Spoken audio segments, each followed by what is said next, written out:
আপনাদের লজিকটা কি, যে কোন লজিকে আপনারা বলেন আপনাদের এই কোটাটা বহাল রাখা উচিত? আপনাদের বাবাদের জন্য বা আপনাদের দাদাদের নানাদের জন্য আপনারা আরও বাড়তি সুযোগ সুবিধা চান, আরও জায়গা জমি চান, বা পেনশন বলেন যে যে পেনশন আছে এটা যদি আপনাদের কাছে পর্যাপ্ত মনে না হয় বাড়ানোর দাবি করেন, সেখানে আমরা সাধারণ শিক্ষার্থীরা অবশ্যই আপনাদের পাশে থাকবো। এই যে সরকারি চাকরিতে রিপ্রেজেন্টেশনটা, এখানে আমাদের সবার রিপ্রেজেন্টেশন দরকার, আমাদের সাধারণ শিক্ষার্থীদের সাধারণ জনগণের রিপ্রেজেন্টেশন দরকার। সেখানে মুক্তিযোদ্ধাদের নাতি পুতি এই জিনিসটা পর্যন্ত আসছে না, জিনিসটা ফুটেও খুবই বৈষম্য হয় আমাদের সাধারণ শিক্ষার্থীদের সাথে। এই বৈষম্যের বিরুদ্ধে আপনারাও সোচ্চার হন, আপনারাও নিজেদের মেধার মাধ্যমে ওই জায়গাতে আসতে পারবেন বলে আমার বিশ্বাস। আপনাদের পরিবার, ওই আপনাদের বাবা দাদারা যেই ন্যায্যতার জন্য দাঁড়িয়েছিল, যে বৈষম্যের বিরুদ্ধে দাঁড়িয়েছিল, আশা করি আপনারা তাদের সেই শিক্ষাটা উজ্জ্বল রেখে আপনারাও সেই বৈষম্যের বিরোধিতাই করবেন।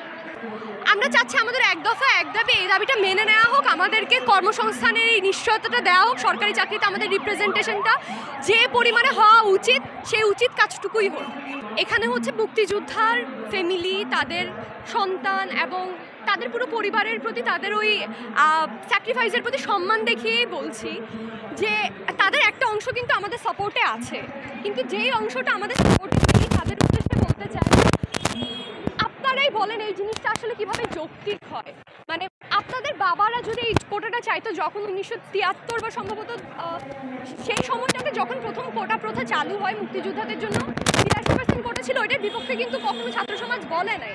ইভেন এখন যদি মুক্তিযোদ্ধাদের ওই যে সুযোগ সুবিধা দেওয়া হয়, তারা যাদের শ্রেষ্ঠ সন্তান তাদেরকে নানা সুযোগ সুবিধা দেওয়া হবে, যে কেউ মেনে, কিন্তু আপনাদের বাবাদের জন্য বা আপনাদের নানাদের জন্য, দাদাদের জন্য, তাদেরকে হয়তো আপনার জন্মের আপনি তাদেরকে দেখেনি না, অথবা দেখছেন 4-5 বছর, আপনি দেশপ্রেমের আসলে কতটা পাইছেন, বা এখানে দেশপ্রেমের কথাটাও আসতেছে না। আসলে আমরা সাধারণ শিক্ষার্থীরা কি দেশপ্রেম করি না?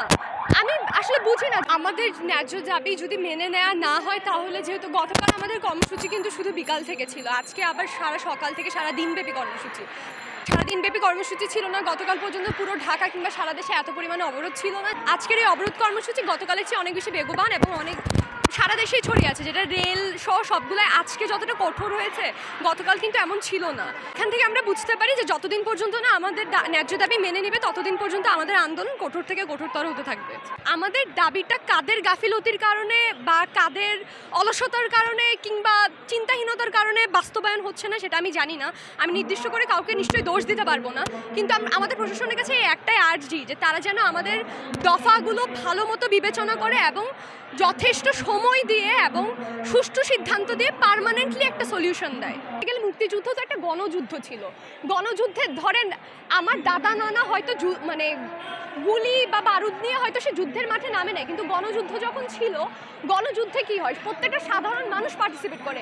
এই জন্যই তো আমরা বলি এটা গণযুদ্ধ, এটা মুক্তির যুদ্ধ। এখানে তো শুধুমাত্র একটা গোষ্ঠী যুদ্ধ করছে এরকম না, মানে এখানে হচ্ছে গণযুদ্ধ যেহেতু ছিল, যে হচ্ছে অস্ত্র গোলা বারুদ দিয়ে সাহায্য করতে পারে নাই, যে মাঠে নেমে যুদ্ধ করার মতো তার পরিস্থিতি ছিল না, সে অন্যভাবে সাহায্য করছে, সে মুক্তিযোদ্ধাদের পালাইতে সাহায্য করছে, খাবার দিয়ে সাহায্য করছে, নানাভাবে সাহায্য করছে। এই জন্য এটা যেহেতু গণযুদ্ধ ছিল, এই মুক্তিযুদ্ধের অংশীদার, এই মুক্তিযোদ্ধাদের উত্তরাধিকার আপনি আমি আমরা সবাই।